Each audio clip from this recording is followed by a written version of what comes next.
Hello everybody and welcome back to this tutorial, which will also be a last tutorial for us. Now what we're going to do in this tutorial is we're going to take a look at a ransomware that is coded in the Python.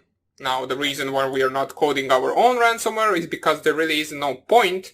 We're only looking at this one out of the educational purposes, just to see how it looks like and how we can actually implement it somewhere if we actually wanted to.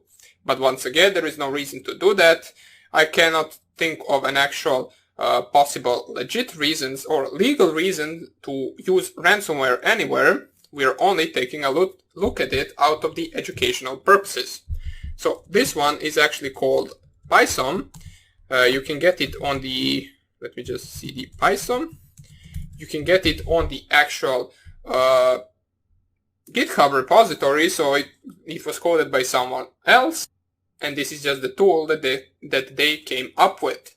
So you can see that right here we have three different tools, I believe. One of them is the ransomserver.py. One of them is the second one is the ransompayload.py, and the third one is the decryption tool.py. Now we can take a guess at what each one of them do, but first of all, let us take a look at the ransom payload, since that is the actual program that will get delivered to the target machine. So ransom payload, ransomware payload.py, and this is the actual program. Now once again, this is not the program that I coded, this is the program downloaded from the actual GitHub repository, so we can see. Let us go line by line and see what this does. So first of all, it creates a socket object, it performs a connection to a specific IP address, which it's for sure going to be the IP address of the actual server part of this code.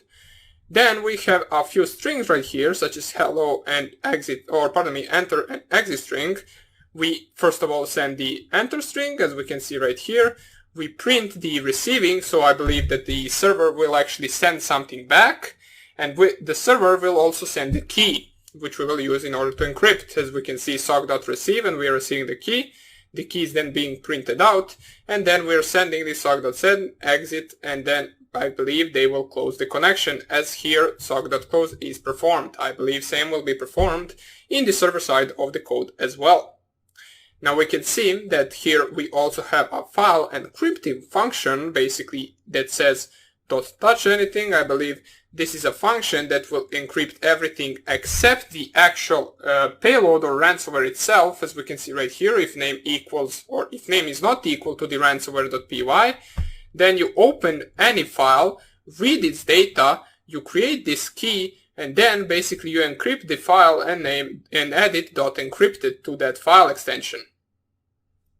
Then we can see with open encrypted file, write bytes as file, and then you write the encrypted content of that specific file. And then you remove the file itself so that there really isn't a copy of that file there.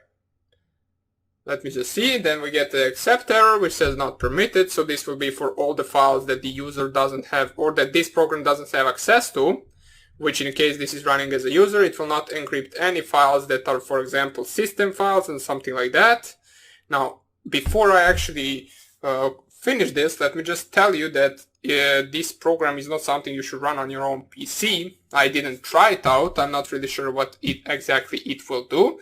I mean, I have a guess it will encrypt all your files, but if you already want to test this, you can test it on a simple virtual machine and see how it will work there.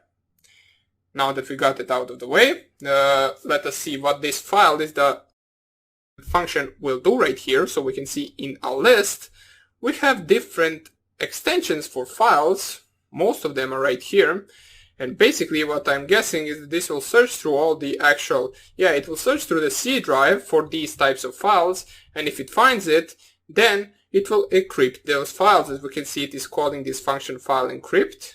I believe N is missing right here, and here is the function that we already passed. The first function that is called is this file list function, as it says executing the ransomware, and then you change the actual directory to the desktop. Not really sure why. And this part right here is something that really isn't needed, so we can actually hash this, I believe. Or let's just leave it there, doesn't even matter.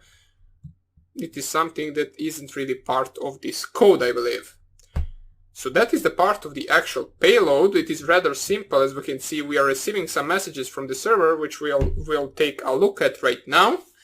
And then we simply just encrypt every actual file that is with the extension in this list. So let us take a look at the actual server. So nano ransom underscore server.py. Okay, so we can see some cryptography library is being imported right here. The salt value is also being added in the key generation, as we can see right here. Some algorithms, they use the SHA-256. We can see length 32. Salt is equal to the specified salt in this variable right here. And the number of iterations is, let's just say, a lot. So we can see this is really well encoded.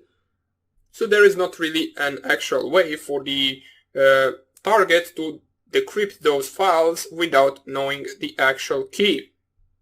You can see some of the actual messages being exchanged with the target and the server. As we can see, we are receiving those two messages such as enter and exit from our payload, and then we are closing the connections once the encryption has started on the target system. Down here it is just a while true loop that will perform the actual connection with the target itself. So nothing really too hard right here, except this part. It might be new to you.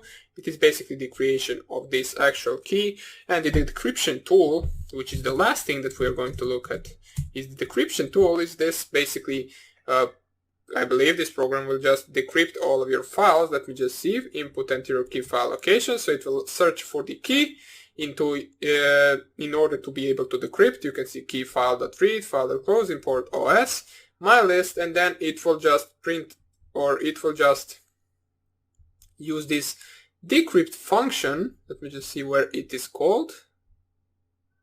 Okay, so here is the decrypt function, and this will just basically use that key that we specified in the server itself to decrypt all of these actual files, and it will add an extension .decrypted.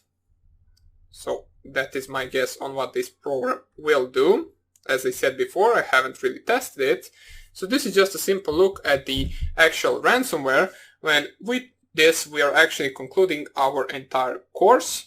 So it is a rather beginner course, but we also took a look at some of the advanced topics, such as coding the advanced backdoor, coding the keyloggers, coding the brute forcers, and so on and so on. So basically there is something for everyone in this course. I hope you enjoyed it. I hope that you will learn something from this and that it actually helped you with your further career. If you want to pursue penetration testing or ethical hacking or just Python in general, this actual little course can help you do that. So thank you for sticking till the end in this course with me. Once again, I hope you enjoyed it, and I hope you're going to have a great day. Take care. Bye.